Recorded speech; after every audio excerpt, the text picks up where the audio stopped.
et tandis que le monde s'embourbe dans la noirceur, Dieu répand sur la terre la lumière de la croix, la lumière de son cœur. Ô croix d'amour, ô croix de Jésus-Christ, protège-nous, illumine nos vies.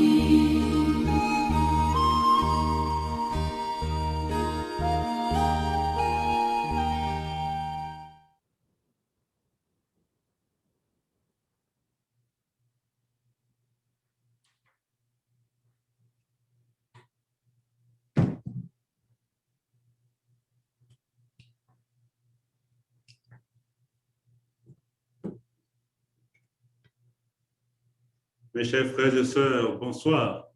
Bonsoir. Est-ce que vous m'écoutez très bien? Oui. Oui, bonsoir, mon père. Oui, comme... bonsoir, frère Jean-Paul. Merci beaucoup. Il m'a semblé que l'écho est entrecoupé, peut-être de mon côté. Je viens donc d'appeler le frère Léo, qui est notre webmaster. Bien si c'est un problème de bonne connexion. Vous m'écoutez très bien? Très Oui. bien. Oui, ça va bien. 5 sur 5. Parfait. C'est parfait. Alors, mes frères, de vous rencontrer. Je nous ai dit la fois passée que nous sommes tous des fils et des filles de la croix. Parce que l'Église est née de la croix du Christ de son côté ouvert. Nous sommes aussi, par le fait même, les enfants du Cénacle. Parce que cette Église a pris forme au Cénacle avec Marie, les disciples qui l'entouraient. Centrale dans notre vie de chrétiens et de chrétiennes. Vous le savez, elle est centrale pas surtout à cause des deux bois qui la constituent, mais surtout à cause de celui qui... C'est pour ça que la croix reste un mystère, mais d'explorer. Quand tu commences à le comprendre, tu te rends compte qu'il faut le comprendre encore et encore. Donc, un mystère. Et il est convertible à Dieu. Voyez-vous, Dieu est infini. On ne peut pas comprendre Dieu. Comprendre Dieu, c'est devenir Dieu soi-même. Donc, le mystère de la croix que nous partageons est infini parce que le Christ lui-même est infini. Et même en tant que corps de l'Église,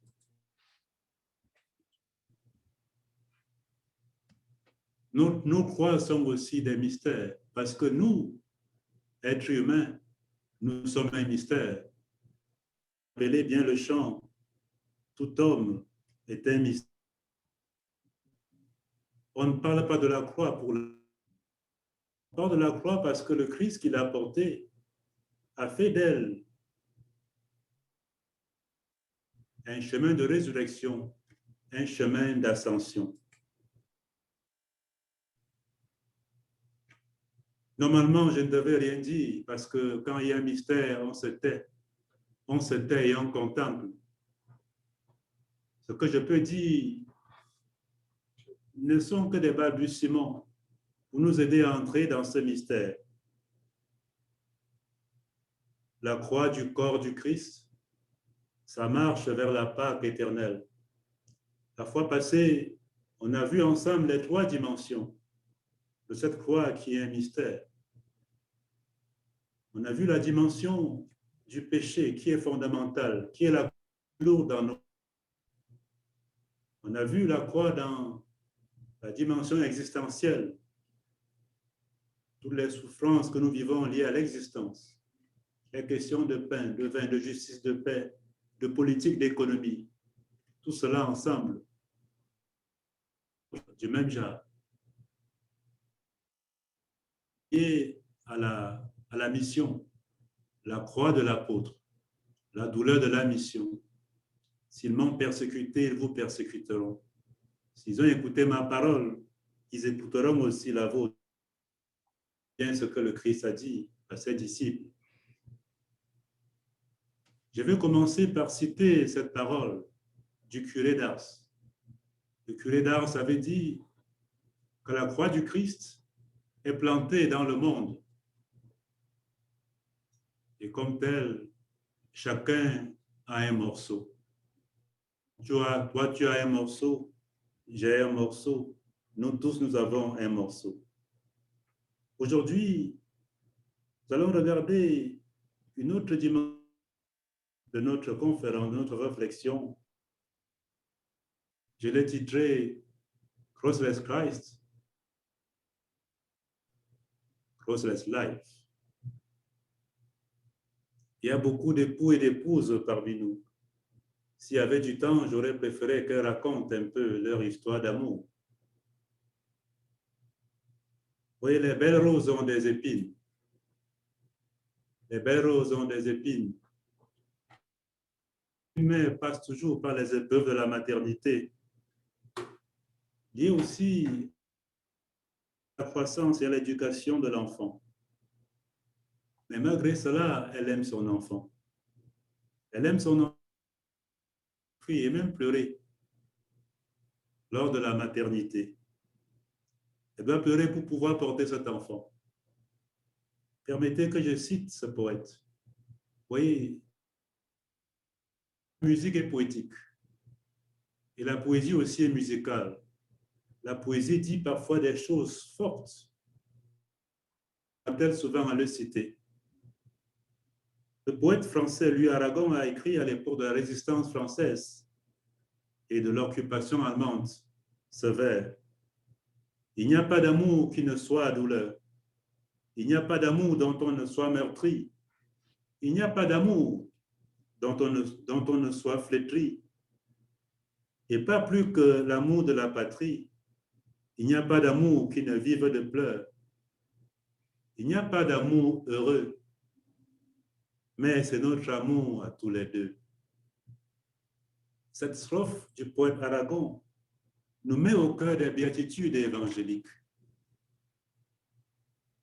Et je le cite, contre un certain vent, un mouvement chrétien qui veut proposer ou offrir une vie chrétienne à bon marché. Ce sont les courants évangéliques américains qui propagent cela maintenant presque partout dans le monde. Nous sommes à l'ère du capitalisme néolibéral.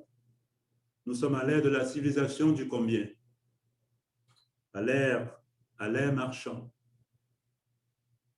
Et avec ce que cela comporte comme culture de consommation, d'hédonisme, d'épicurisme, certains prédicateurs versent dans ce qu'on appelle aujourd'hui l'évangile de la prospérité, l'évangile de la sécurité sociale, du plaisir et du bonheur matériel. Le Christ prêché est celui des mystères joyeux, des mystères lumineux, avec les miracles, les guérisons, et celui des mystères glorieux. Ils prêchent le Christ de la résurrection. Ils oublient le Christ du vendredi saint, le Christ de la passion et de la mort sur la croix. Vous savez bien comme moi qu'une vie chrétienne sans persécution n'est pas encore possible maintenant, pendant qu'on est en exil sur terre. Parce que tant qu'il y aura la haine, tant qu'il y aura l'incroyance, le manque de charité sur terre, et auquel nous voulons opposer l'amour, la charité, la foi et l'espérance du Christ, autant nous serons toujours comme tels persécutés. Nous sommes des chrétiens, étymologiquement chrétiens ou Christians, comme l'anglais a mieux donné par rapport au français. Être des chrétiens, c'est dire que nous sommes les gens du Christ, pas seulement en parole, mais en acte de vie. Selon Paul, nous formons avec le Christ une union. Nous formons un avec lui. Nous sommes comme des Christ parce que nous avons revêtu le Christ. Revêtir le Christ, c'est revêtir sa passion, sa mort, sa résurrection. Je ne le cite plus. Il a dit, on l'a suivi la fois passée, si quelqu'un veut venir à ma suite, qu'il se renie lui-même, qu'il prenne sa croix chaque jour et qu'il me suive. Le Christ n'est donc jamais sans sa croix. Et la croix n'est jamais sans son Christ. Un chrétien, ou être chrétien, être chrétienne, c'est d'une certaine manière être ami de la croix du Christ. C'est pour ça que le christianisme s'identifie à la croix du Christ. Avant, le signe, c'était le poisson, ictus. Mais depuis lors, quand ils ont compris que ce n'était pas une honte de s'identifier avec la croix, qui dans l'Ancien Testament est liée à la malédiction, ils ont pris le signe de croix comme le signe de leur identité, les chrétiens de la première génération, comme le signe de leur vie. C'est pour ça que le christianisme et la croix sont inséparables. Depuis ce jour où le Christ a décidé de faire chemin avec la croix. Il y a une croix sur la route de quiconque veut être chrétien. Et pour chacun et pour chacune, c'est sa croix à lui. Ce temps liturgique que nous vivons est là pour nous montrer la centralité de cette croix dans la vie chrétienne. Il nous permet de méditer et de prier par la croix du Christ,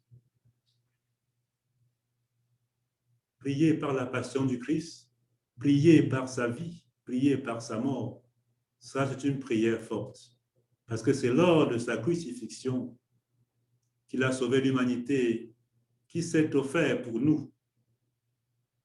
La croix de nos vies, de pécheurs et de pécheresses, la croix de nos souffrances existentielles, et la croix des luttes et des persécutions liées à l'évangélisation et au témoignage évangélique. C'est de ça qu'il est question. La croix est le signe des chrétiens, disais-je, non pas seulement parce que le Christ, leur sauveur, y est mort, mais parce qu'elle est le lit de nombreux témoins à la suite du Christ. L'expérience de la croix ou des croix est grande dans le monde. Le monde est rempli des croix multiples qui nous dépassent à portée, qui nous fait le plus souvent tomber, pas seulement 3 fois comme le Christ, selon la tradition chrétienne, mais des milliers de fois. C'est le curé d'Ars qui disait encore que nous marchons au milieu des croix, comme le poisson marche dans l'eau. Mes frères, mes sœurs, je vais citer cette parole du cardinal Carlo Martini.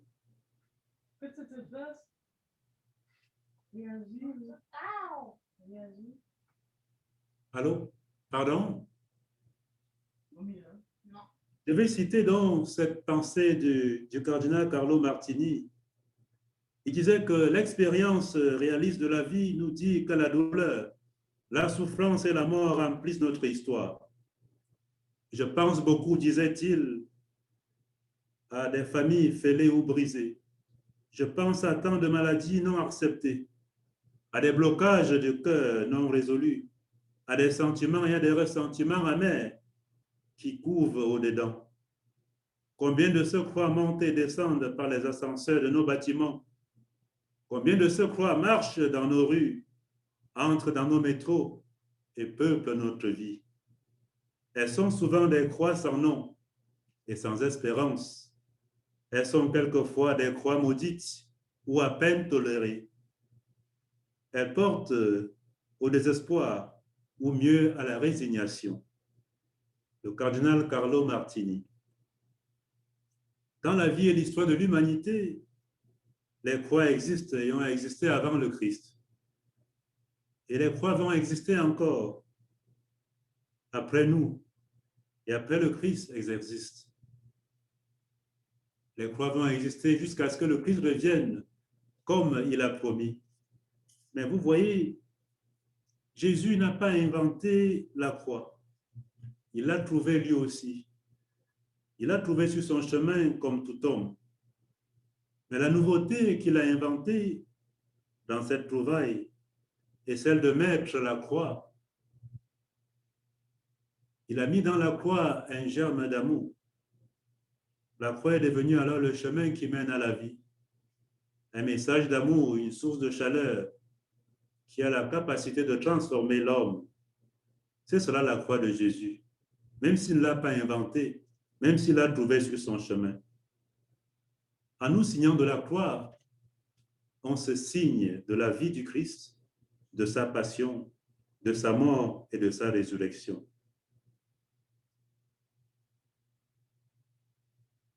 Crossless Christ, le Christ sans croix.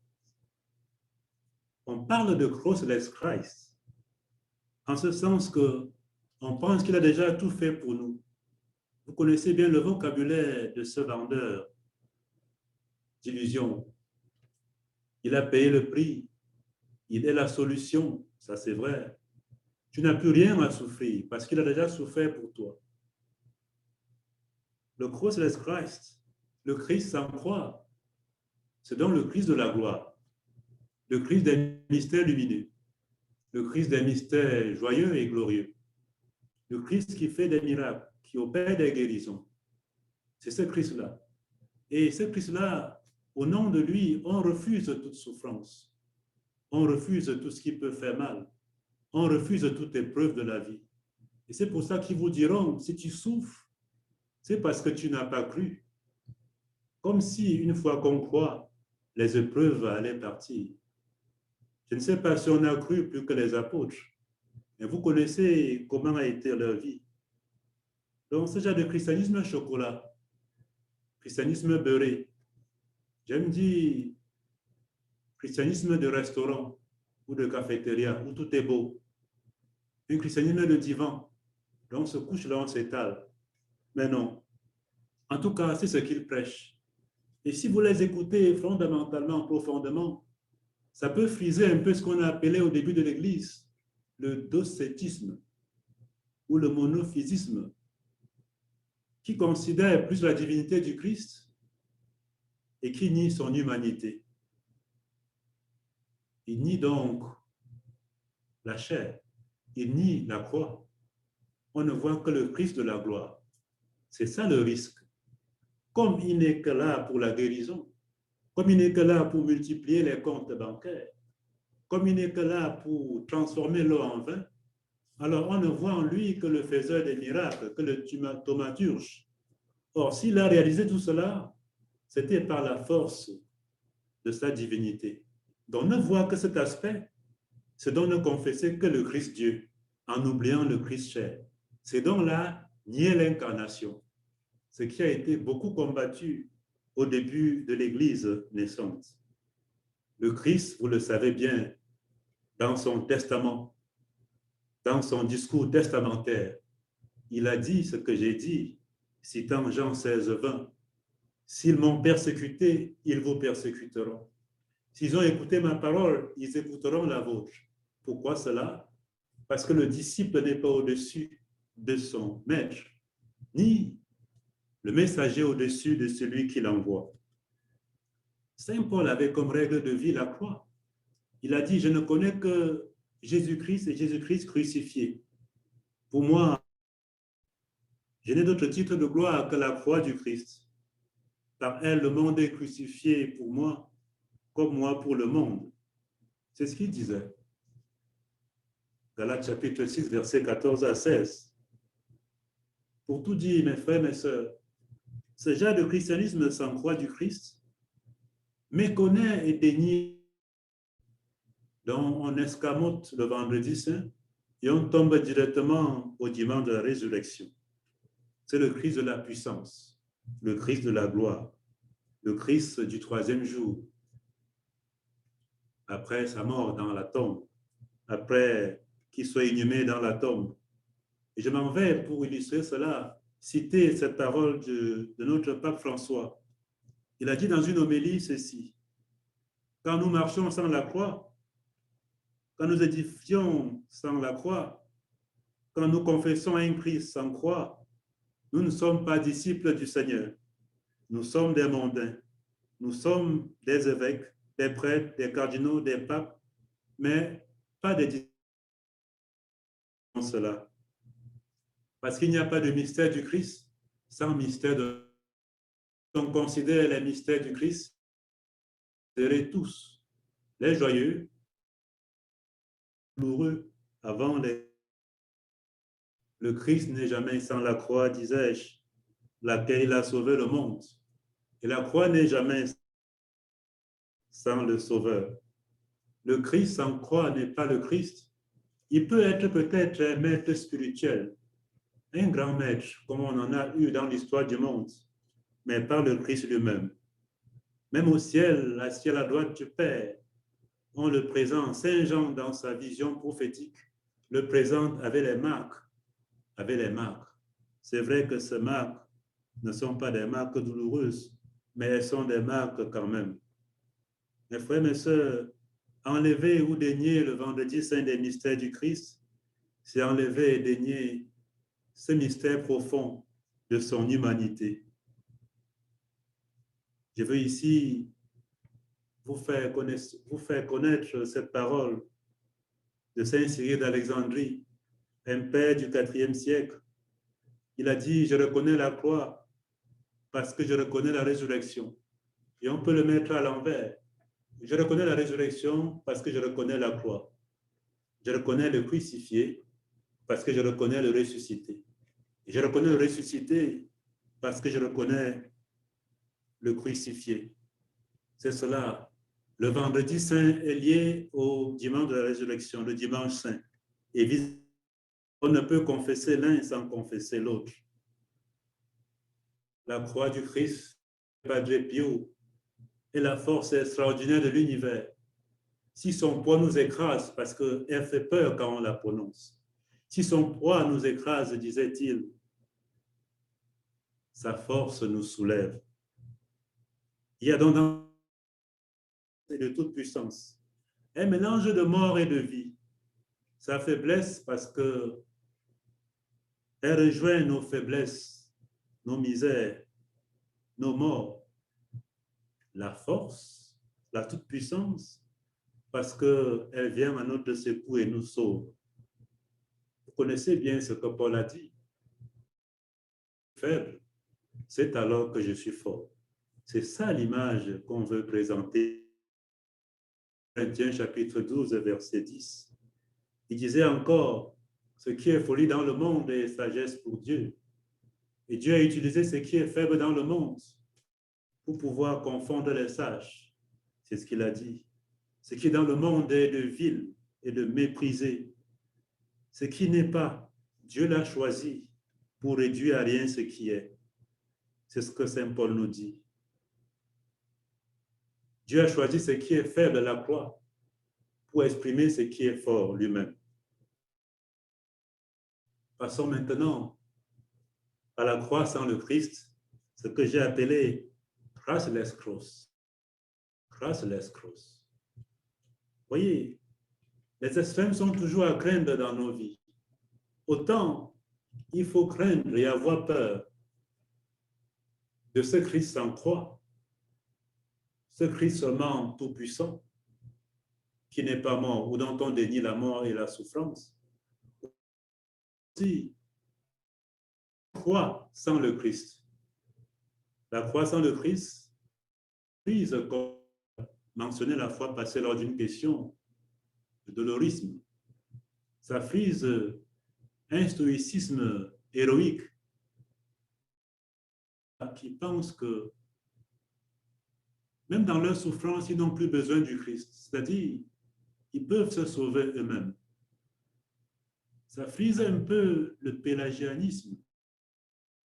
Et Pélage était un chrétien des premiers siècles. Il a vécu au temps de Saint Augustin, au 5e siècle. Et là, je croyais en la volonté humaine. Il dit que la force et la volonté humaine nous suffisent pour être sauvés. Donc, quand tu le pousses, quand tu l'interprètes jusqu'au bout, ça veut dire qu'au fond, on n'a pas besoin de la grâce. Donc, une croix sans le Christ, une souffrance sans aide. Je souffre, Seigneur, mais je n'ai pas besoin de ton aide. On a beaucoup de ce genre de courant dans le monde contemporain. Pourtant, l'homme est la béquille de l'homme. On a nos souffrances, l'autre, mais on est complémentaires en termes d'aide. L'homme a pour béquille l'homme. L'homme a pour SOS son prochain. Donc, quand on pousse cette philosophie jusqu'au bout, ça veut dire, je n'ai même pas besoin de mon prochain. Moi seul suffit. Or, l'homme ne peut pas se suffire à lui-même. Il a besoin d'un plus que lui pour l'aider à aller là où il ne peut pas aller de lui-même. On voit donc dans ça une sorte d'humanisme ou de surhumanisme messianique. C'est l'homme messie. Je ne sais pas si vous vous rappelez ce que Nietzsche disait encore. Nietzsche, au siècle passé, je dis siècle, Nietzsche avait dit Dieu est mort. God is dead. Nous l'avons tué, vous et moi. Dieu est mort. Dieu reste mort. Et c'est nous qui l'avons tué. Ne sommes-nous pas forcés de devenir nous-mêmes des dieux simplement? Dieu est mort. Maintenant, nous voulons que le surhumain vive. C'est donc ça. La croix, sans Christ, il n'y a plus de sauveur. Quand il n'y a plus de sauveur, soit l'homme est Dieu pour se sauver lui-même, soit l'homme se résigne dans sa souffrance quand ça le dépasse.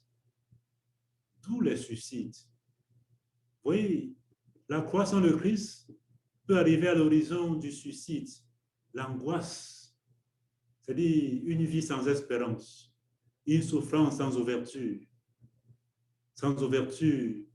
d'accomplissement, sans ouverture, une mort sans résurrection, pourrait-on dire, une maladie sans guérison dans le Christ, parce que le salut est théologiquement et ultimement la guérison du chrétien. Donc c'est ça, quand on arrive à ça, le Christ sans la croix, je veux dire la croix sans le Christ, on appelle ça encore un messianisme athée. Donc l'homme peut se sauver, mais pas à travers Dieu, pas par Dieu. Lui-même devient le Messie. Or, il n'y a que le Christ pour nous aider. Il n'y a que lui pour nous aider à porter notre croix. Vous vous rappelez bien Jean 15, 5. Hors de moi, vous ne pouvez rien faire. Pourquoi? Parce que tout est par lui et pour lui et en lui. À lui la gloire, comme dit saint Paul. C'est Romains chapitre 11, je crois, verset 33. Donc, c'est ça. La croix sans Christ, c'est comme un héros. L'homme est son héros. Il est son Rambo. Il est son propre champion. C'est tout. Donc, c'est une vie fermée sur l'homme. C'est l'homme et l'homme et l'homme et l'homme seul. Pas de Dieu. Dieu est mort. Et comme il est mort, je deviens Dieu moi-même. Et comme je deviens Dieu, moi seul, je peux accomplir les actes de Dieu. Et comme je ne peux pas, je sais que j'ai des limites. Alors, parfois, c'est mortifère et je peux arriver au suicide. Mes frères, l'homme tout seul ne peut sauver l'homme. L'homme a pour béquille l'autre homme. Et surtout, le tout autre. Parce que Dieu est d'abord homme. En Jésus, il est homme. C'est pour ça que je dis le premier prochain dans cette aide, c'est le Christ lui-même. Parce qu'il est notre semblable. Quatrième point, la croix a porté l'amour. Quand je dis ce que je dis, ne cherchons pas, je ne veux pas que cela prête à confusion ce que j'ai dit. Et à travers ce point, j'essaie de récapituler tout ce que j'ai dit au début. Le Christ n'est pas une croix, il est seulement mort sur la croix. Il n'a pas désiré la croix, on l'a désiré pour lui. Parce qu'on peut croire que la mort du Christ est un suicide. Non, il n'est pas une croix. Il n'a pas recherché la croix. On le lui a offert et on l'a imposé et on l'y a crucifié. Je veux donc aborder ce point par ce poème encore. La poésie a beaucoup de mystères à nous dire. Et c'est par là que je vais finir. L'amour a porté la croix. Et la croix a porté l'amour.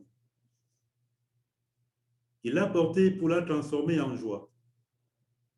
Et la croix l'a porté pour le broyer, elle, la haine mise en croix. Ne fuyez pas la croix, là est l'amour de Dieu. Ne fuyez pas l'amour à cause des mystères douloureux. L'amour a porté la croix, et cette croix, c'est toi.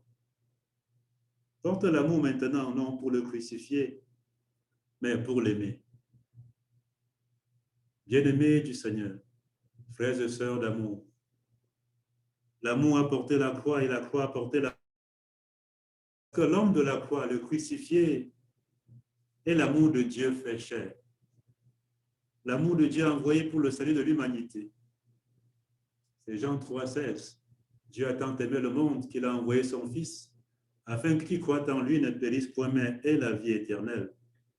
En termes romantiques, en termes d'amour, en termes poétiques, on dirait même que Jésus est la fleur de Dieu offerte à l'humanité sur la croix.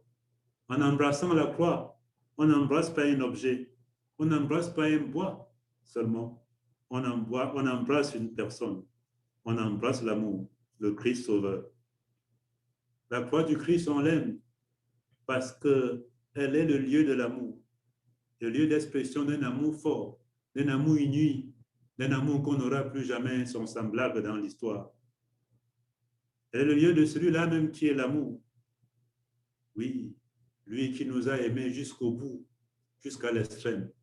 Et c'est lui qui nous dit, quand tu portes ta croix aussi, essaye d'aimer jusqu'au bout, jusqu'à l'extrême. La croix en elle-même ne signifie rien, vous le savez. Mais c'est le pouvoir de l'amour de la croix qui en donne sens. C'est ce pouvoir qui donne force et autorité. La croix n'est pas seulement un bois de supplice. Sur elle se trouve l'amour et la source de l'amour. Sur elle se trouve la source de la lumière, la source des lumières. Sur elle se trouve celui qui est la vie et la source de la vie. En toi, Seigneur, est la source de la vie. Dans ta lumière, nous voyons la lumière. Psaume 36, verset 10. Quand Paul dit qu'il prêche un Messie crucifié, il savait bien que le Christ était ressuscité. Mais pourquoi le prêchait-il? On veut comme ça répondre à ceux-là qui nous demandent de ne plus prêcher le Christ crucifié, ne plus avoir un crucifix. Pourquoi Paul prêchait le Christ crucifié alors qu'il savait qu'il était ressuscité et qu'il lui était apparu sur le chemin de Damas? C'est parce qu'il sait que la croix sans le Christ n'a aucun pouvoir. La croix, dit-il, est puissance et sagesse de Dieu. 1 Corinthiens 2, 24. Au demeurant, mes frères, mes sœurs, une croix vide, une croix sans le Christ n'a pas de puissance. Je ne sais pas si j'ai réussi à remplir le pari d'aujourd'hui, de 25 minutes. Mes bien-aimés d'amour, mes bien-aimés du Seigneur crucifié, voilà le peu que votre frère avait à vous dire, à vous partager. L'Esprit Saint est le grand conférencier, le grand maître intérieur. Ce que j'ai mal dit, qu'il puisse bien l'éclairer en vos cœurs, qu'il puisse le réparer, qui vous inspire aussi à mieux comprendre ces mystères qui nous dépassent tous, qui nous aident dans notre partage à répondre à nos questions. Merci Seigneur, béni soit ton nom, que tu es lumineux. Gloire à toi qui par ta croix a montré le chemin. Tu as pris cette croix comme un pont pour l'éternité, un pont pour qu'on ne soit pas dans la mort éternelle, un pont pour nous faire fuir et nous réfugier en toi. Toi, le Dieu des dieux, le Seigneur des seigneurs. Merci Seigneur Jésus. Loué soit Jésus-Christ. À jamais. À jamais. À jamais. Merci, merci, merci. Amen. Merci, frère. Amen. Amen. Merci beaucoup. Merci, vraiment merci. Maman Josiane, je te passe la parole. Merci, Maman Bergère. Merci beaucoup, Père Jean-Paul. Vraiment, ce sont tellement petits quand on entend cet enseignement. Moi, j'ai une réflexion que je voudrais faire suite à l'enseignement la semaine dernière. Quand j'ai commencé à y penser, je me suis dit que lorsqu'on dit à un chrétien de porter sa croix pour suivre Jésus, il a tendance à interpréter cela comme un fardeau. Et je me suis demandé si, en tant que chrétien, notre croix réellement n'est pas tout simplement de persévérer dans les deux principaux commandements que le Seigneur Jésus nous a laissés, c'est-à-dire aimer Dieu de tout son cœur, de toute son âme et de toute sa pensée, et aimer son prochain comme soi-même. Parce qu'en aimant Dieu, je pense qu'on s'éloigne du péché, qu'on a la force de faire la mission, puis qu'on sait qu'il est miséricordieux. Et en aimant vraiment son prochain, je me dis qu'on est capable de transcender sa propre souffrance existentielle pour se concentrer à soulager celle du prochain. Alors pour moi, je ne sais pas ce que vous en pensez, mais ma croix de chrétien serait vraiment d'essayer de mettre en application constamment ces deux commandements. Je ne sais pas quel est votre. OK. Merci beaucoup, maman. C'est touchant. Je partage ta réflexion. Je partage ta réflexion. Vous m'entendez toujours? Très bien. Oui, on entend très bien. On entend, c'est bon. Peut-être c'est toi qui... Peut-être il ne nous entend plus, je ne sais pas. C'est bon? Vous m'entendez Oui, maintenant? on vous entend, Père Jean-Paul. Probablement, il ne nous entend pas. Et tu vois, il ne nous entend plus.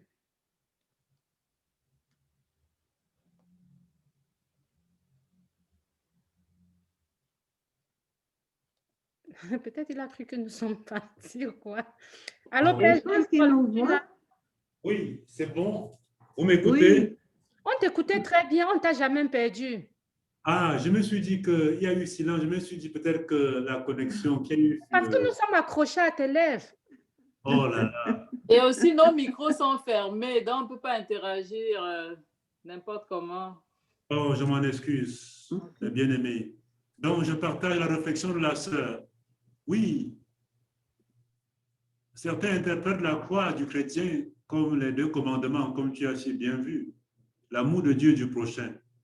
Ce n'est pas facile d'aimer, c'est une croix d'aimer. Une croix pas dans le sens péjoratif, une croix que c'est une épreuve que d'aimer son ennemi, comme il nous dit. C'est une épreuve que d'aimer Dieu, de se dévouer à lui totalement.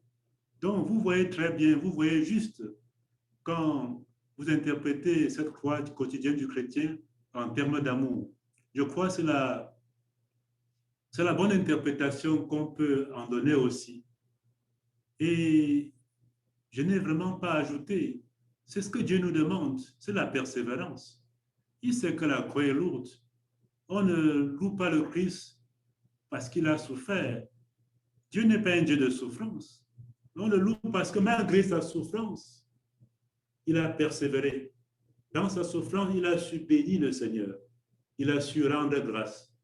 Donc, il a utilisé sa souffrance comme un instrument d'action de grâce, un instrument de prière. C'est vraiment ça la leçon.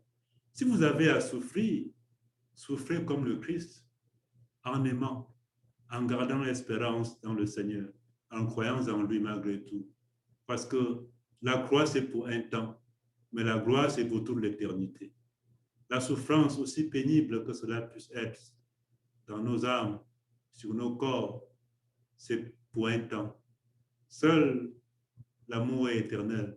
Seule la gloire est éternelle. Donc, le vendredi saint du Christ, ça a duré 3 jours et le 3e jour, c'était la gloire éternelle. Donc, je partage totalement ta réflexion, ma chère sœur. Beaucoup comprennent mal. La croix n'est pas le bois.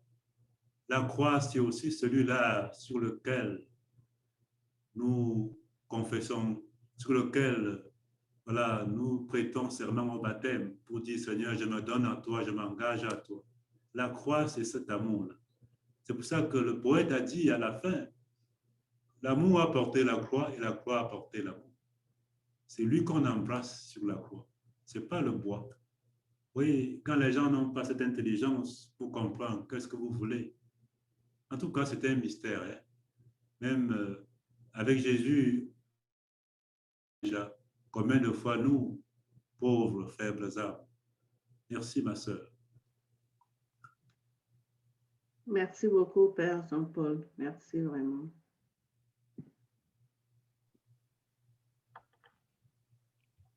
Maman Berger, je te redonne le micro. Ah, ok. Oui, Père Jean-Paul a dit quelque chose qui m'a touchée. Il dit l'amour a porté la croix et la croix a porté l'amour. Mais ce qui est beau dans ça, c'est qu'il a porté pour la transformer en joie. Hein, Père Jean-Paul, je pense que c'est ce qu'il trouvait. Voilà, ce qui suivait ta poésie. Donc, vraiment, merci. Je ne sais pas si, peut-être on peut encore prendre, il est temps, mais on peut encore prendre une question. Maman Yolette avec une question. Maman Christine, je ne sais pas, parce que je vous vois. Est-ce que c'est Maman Annie? Je ne sais pas, ton sourire en dit beaucoup. Je ne sais pas s'il y avait une personne qui pouvait poser encore une question avant qu'on ne revienne demain, hein, parce que les questions peuvent continuer demain. Père Jean-Paul est là pour la semaine. Ben, s'il n'y a personne, Maman Yolette, si quelqu'un veut parler, je vais la laisser passer. Sinon, je vais dire un petit mot à Papa Jean-Paul.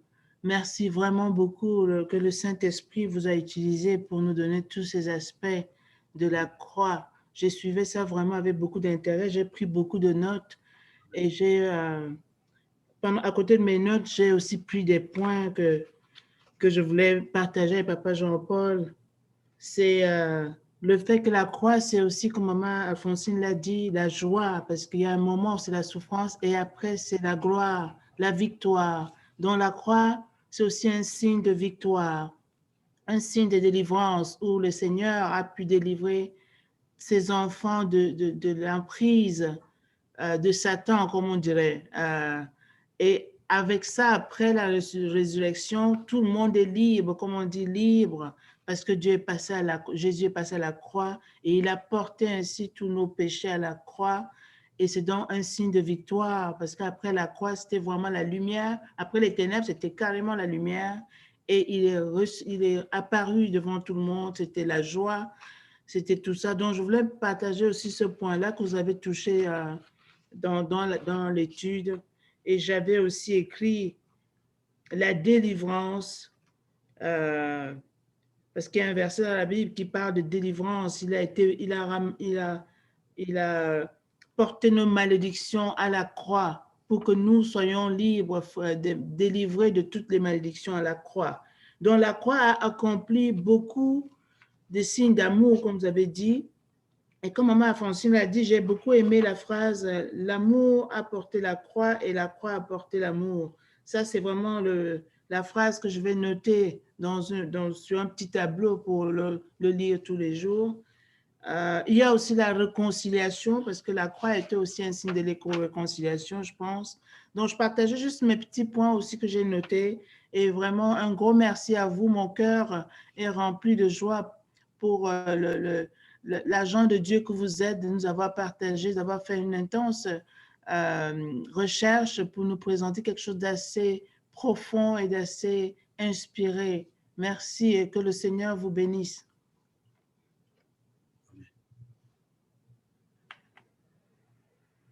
J'ai fini.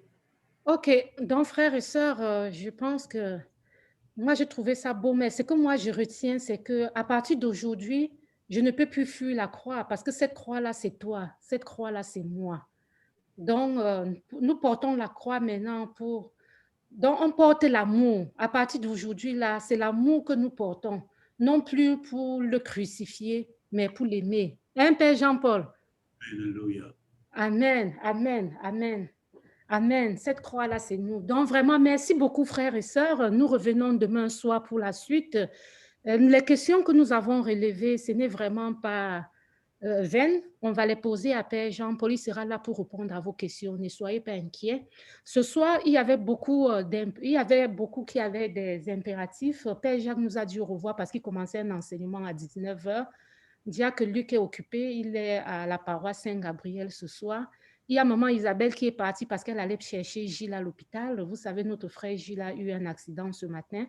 Donc, finalement, elle a eu une réponse pour venir le chercher.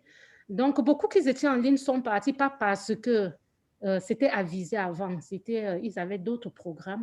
Donc, on rend grâce que Frère Gilles va bien et Maman Isabelle a allé le chercher. C'est la raison pour laquelle elle a laissé un message avant de partir, tout en te disant merci, Frère Jean-Paul, et elle te retrouvera probablement demain.